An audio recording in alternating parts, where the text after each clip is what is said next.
إن الحمد لله نحمده ونستعينه ونستغفره ونعوذ بالله من شرور أنفسنا ومن سيئات أعمالنا من يهده الله فلا مضل له ومن يضلل فلا هادي له وأشهد أن لا إله إلا الله وحده لا شريك له وأشهد أن محمدا عبده ورسوله يا أيها الذين آمنوا اتقوا الله حق تقاته ولا تموتن إلا وأنتم مسلمون يا أيها الناس اتقوا ربكم الذي خلقكم من نفس واحدة وخلق منها زوجها وبث منهما رجالا كثيرا ونساء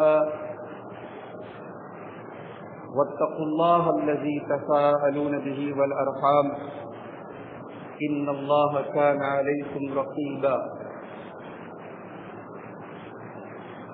يا أيها الذين آمنوا اتقوا الله وقولوا قولا سديدا يصلح لكم أعمالكم ويغفر لكم ذنوبكم ومن يطع الله ورسوله فقد فاز فوزا عظيما أما بعد فإن خير الحديث كتاب الله وخير الهدي هدي محمد صلى الله عليه وسلم وشر الأمور محدثاتها وكل محدثة بدعة وكل بدعة ضلالة وكل ضلالة في النار.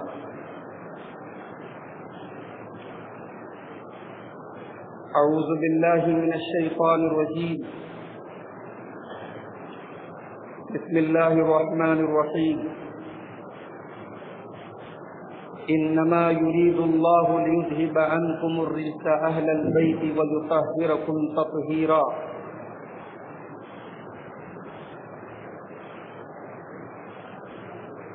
محترم حاضرین جمعہ،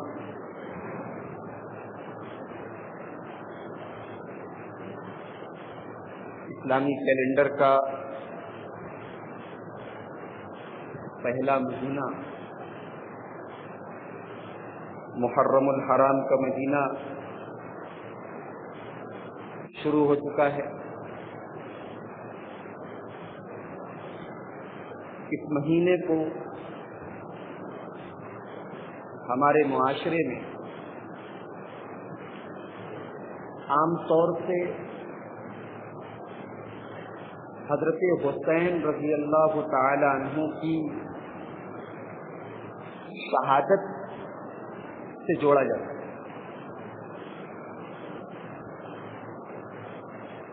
یہ مہینہ آتے ہی ہر طرف جلسے اور جلوس کی شکل میں سیدنا حسین رضی اللہ تعالی عنہ کی شہادت کا واقعہ بڑے ہی دردناک انداز میں بیان کیا جاتا ہے۔ مسلمانوں میں ایک فرقہ ایسا بھی ہے جس کی پوری دکان محرم کے مہینے سے چلتی ہے۔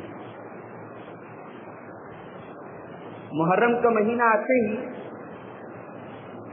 یہ فرقہ محبت اہل بیت کا نام لے لے کر لوگوں کو بہکانے لگتا ہے۔ نام تو لیا جاتا ہے اہل بیت کی محبت کا، اور گالیاں دی جاتی ہیں صحابہ کرام، لان تان کیا جاتا ہے صحابہ کرام۔ تو ہمارا آج کے خطبہ جمعہ کا جو موضوع ہے وہ یہ ہے کہ سب سے پہلے ہم یہ دیکھیں کہ اہل بیت ہے کون اور اہل بیت کا مقام کیا ہے، اور ہمیں اور آپ کو اہل بیت سے محبت ہونی چاہیے کہ نہیں ہونی چاہیے۔ ہم لوگ اردو زبان میں بھی اہل بیت کا لفظ بولتے ہیں۔ اہل کا مطلب ہوتا ہے والے اور بیت کا مطلب ہوتا ہے گھر۔ اہل بیت گھر والے، اس کو انگریزی میں آپ فیملی بول سکتے ہیں، ہندی میں پریوار کہہ سکتے ہیں۔ ہماری عام بول چال کی بھاشا میں، ہماری عام بول چال کی لینگویج میں جب ہم کسی کے گھر والوں کا ذکر کرتے ہیں تو سب سے پہلے اس کے بیوی بچوں کا نام آتا ہے،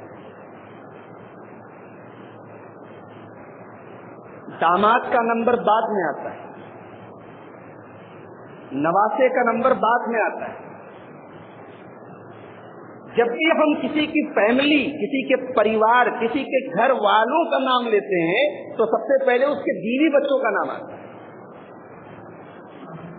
بڑی عجیب بات ہے کہ ایک فرقہ ایسا بھی ہے جو یہ کہتا ہے کہ اہل بیت میں نبی کی بیویاں شامل نہیں ہیں۔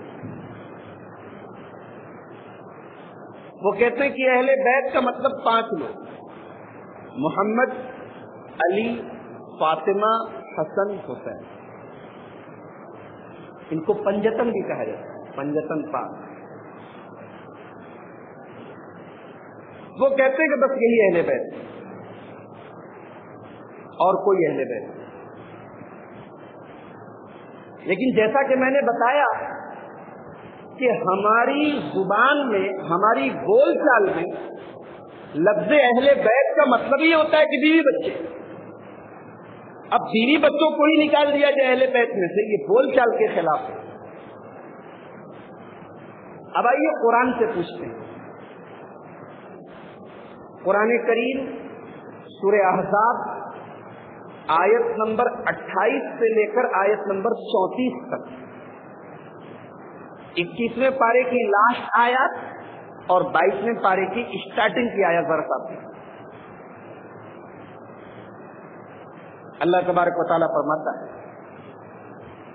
یا ایھا النبی قل لازواجک ان کنتن تردن الحیاۃ الدنیا وزینتها فتعالین امتعکن واسرحکن سراحا جمیلا۔ اے نبی اپنی بیویوں سے کہہ دیجئے کہ اے میری بیویوں، اگر تم دنیا کی زندگی کو چاہتی ہو، دنیا کی زینت کو چاہتی ہو، دنیا کی چمک دمک کو چاہتی ہو، ان کنتن تردن الحیاۃ الدنیا وزینتها، اے نبی کے گھر کی عورتوں، اگر تم دنیا کی زندگی کو چاہتی ہو، تم دنیا کی زندگی کی زینت کو چاہتی ہو، فتعالینا، تو آؤ، امتعکن، میں تمہیں دنیا کی دولت دے دیتا ہوں، میں تمہیں دنیا کی چمک دمک دے دیتا ہوں، واسرحکن سراحا جمیلا، لیکن دنیا کی دولت دینے کے بعد میں تمہیں اپنے گھر سے عزت کے ساتھ ودا کر دیتا ہوں، تم محمد الرسول اللہ کے گھر میں نہیں رہ سکتی۔ جسے دنیا چاہیے، جسے دنیا کی چمک دمک چاہیے، جسے دنیا کی دولت چاہیے، وہ محمد الرسول اللہ کے گھر میں نہیں رہ سکتا۔ اللہ، یہ ہمارے نبی ہیں۔ قرآن کہہ رہا ہے کہ اے نبی اپنی بیویوں سے کہہ دو کہ دنیا چاہیے تو نبی کے گھر میں مت رہو، نبی کے گھر میں رہنا ہے تو دین کی دولت کو تھام کر لو۔ ہمارے پیارے نبی جناب محمد الرسول اللہ صلی اللہ علیہ وسلم نے، تھوڑا سا اونچا نہیں ہو جائے گا، بہت پریشانی ہو رہی ہے، بولا مجھے بار بار جھکنا پڑ رہا ہے، اس سے زیادہ اونچا ہو جائے گا۔ تو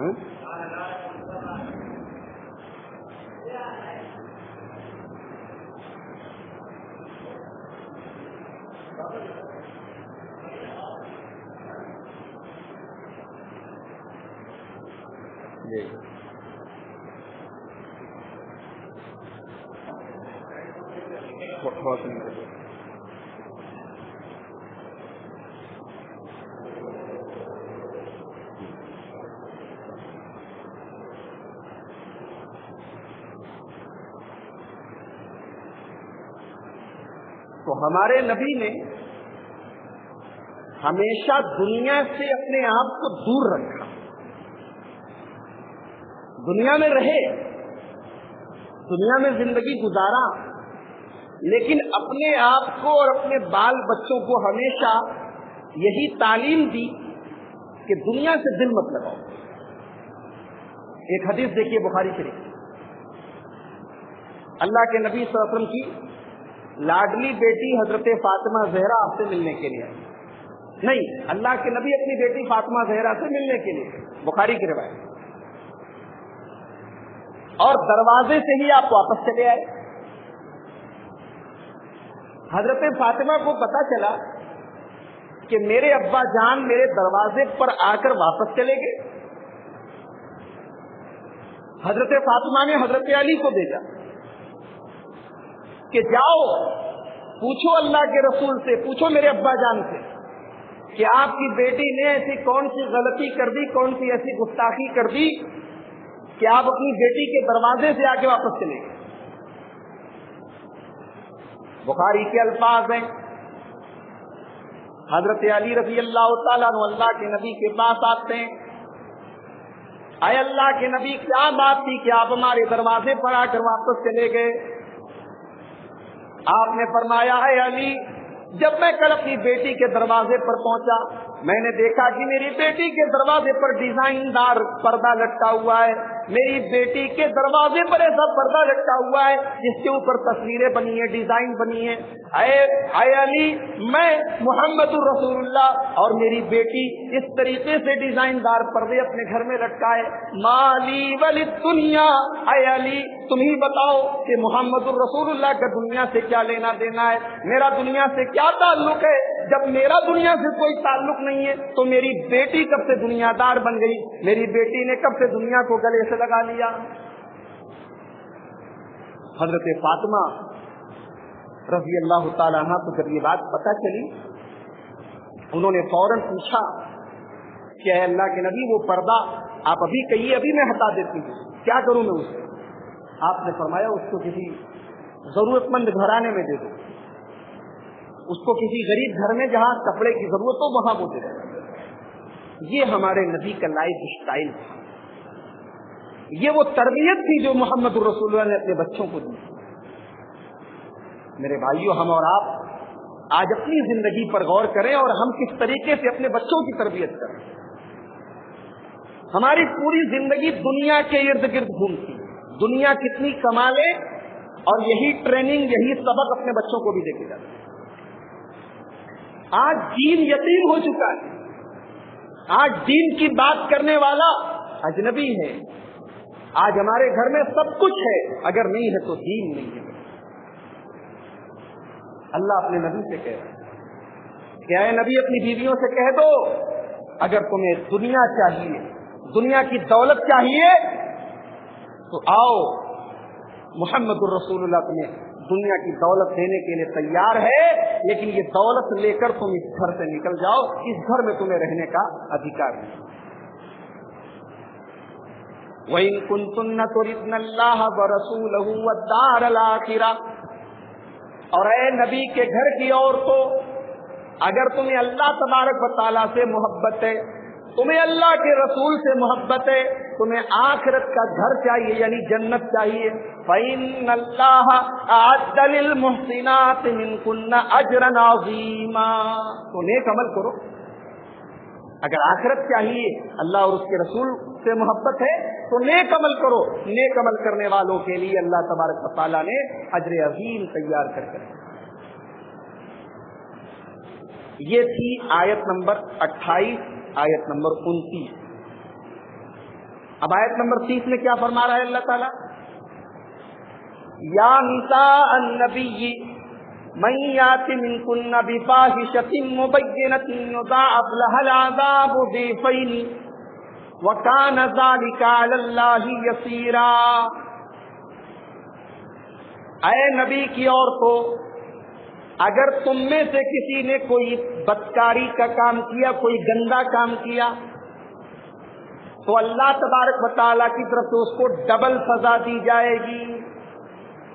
اگر نبی کے گھر کی کوئی عورت غلط کام کرے گی تو اللہ تبارک و تعالیٰ ڈبل سزا دے گا۔ وَكَانَ ذَلِكَ عَلَى اللَّهِ يَسِيرًا، اور اللہ تبارک و تعالیٰ کے لیے یہ کام بڑا آسان ہے، کوئی مشکل نہیں۔ یہاں سے 21واں پارہ ختم، اب 22واں پارہ اسٹارٹ ہو رہا ہے۔ وَمَن يَقْنُتْ مِنكُنَّ لِلَّهِ وَرَسُولِهِ وَتَعْمَلْ صَالِحًا نُؤْتِهَا أَجْرَهَا مَرَّتَيْنِ وَآتَدْنَا لَهَا رِزْقًا كَرِيمًا۔ اور اے نبی کی عورتوں، تم میں سے جو اللہ کی فرما برداری کرے گی، اللہ کے رسول کی فرما برداری کرے گی، نیک عمل کرے گی، ایسی عورتوں کے لیے اللہ تبارک و تعالیٰ ڈبل ثواب دے گا، ڈبل اجر دے گا، اور ایسی عورتوں کے لیے اللہ تعالیٰ نے جنت تیار کر کے رکھی ہے۔ اس کے بعد نبی کے گھر کی عورتوں کو ایک حکم دیا جا رہا ہے، اور میں سمجھتا ہوں کہ یہ حکم بظاہر تو نبی کی عورتوں کو دیا جا رہا ہے، لیکن یہ قیامت تک کے لیے تمام ایمان والی عورتوں کو یہ حکم دیا جا رہا ہے۔ کیا دیا جا رہا ہے؟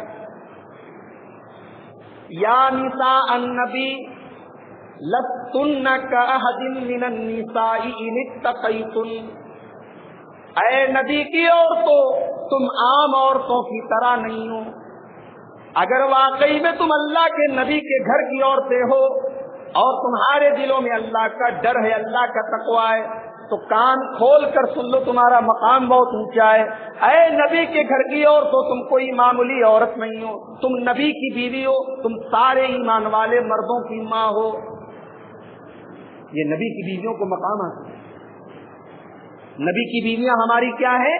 ماں ہیں، اسی لیے ہم نام لیتے ہیں تو ام المومنین کہتے ہیں۔ ام المومنین حضرت عائشہ، ام المومنین حضرت زینب، ام المومنین حضرت حفصہ، ہم تمام نبی کی بیویوں کے نام کے ساتھ ام المومنین لگاتے ہیں، یہ مقام ہے۔ تو قرآن ان کو ان کا مقام یاد دلا رہا ہے کہ اے نبی کی عورتوں، تم کوئی عام عورتوں کی طرح نہیں ہو، لہذا اپنے مقام کو سمجھو، اور اپنے مقام کو سمجھتی ہو تو قرآن حکم دے رہا ہے فَلَا تَخْضَعْنَ بِالْقَوْلِ، اے نبی کے گھر کی عورتوں، خبردار خبردار، تم کسی اجنبی مرد سے کبھی نرمی کے ساتھ بات مت کرنا۔ تمہارے دروازے پر اگر کوئی غیر محرم مرد آ جائے، کوئی اجنبی مرد آ جائے کسی کام سے، کسی ضرورت سے، اور تمہیں اس سے بات کرنا پڑ جائے، خبردار کسی اجنبی مرد کے ساتھ تم نرمی کے ساتھ بات نہ کرنا۔ تمہاری آواز میں لچک نہیں ہونی چاہیے، تمہاری آواز میں مٹھاس نہیں ہونی چاہیے۔ آج ہمارے اور آپ کے گھروں میں کیا اس پر عمل ہو رہا ہے؟ کوئی بھی آتا ہے، آواز لگاتا ہے، ہماری بہو بیٹیاں اوپر سے جواب دے دیتی۔ ٹھیک ہے، اگر کوئی جینٹس نہ ہو گھر میں تو لیڈیز جواب دے سکتی، مگر وہاں بات کرنے کا طریقہ کیا ہونا چاہیے کہ آپ کی آواز میں کوئی ایسی لچک نہیں ہونی چاہیے، آپ کی آواز میں سویٹنس نہیں ہونی چاہیے، آپ کے انداز میں، آپ کے لب و لہجے میں کشش نہیں ہونی چاہیے۔ اور یہی حکم موبائل کا بھی ہے۔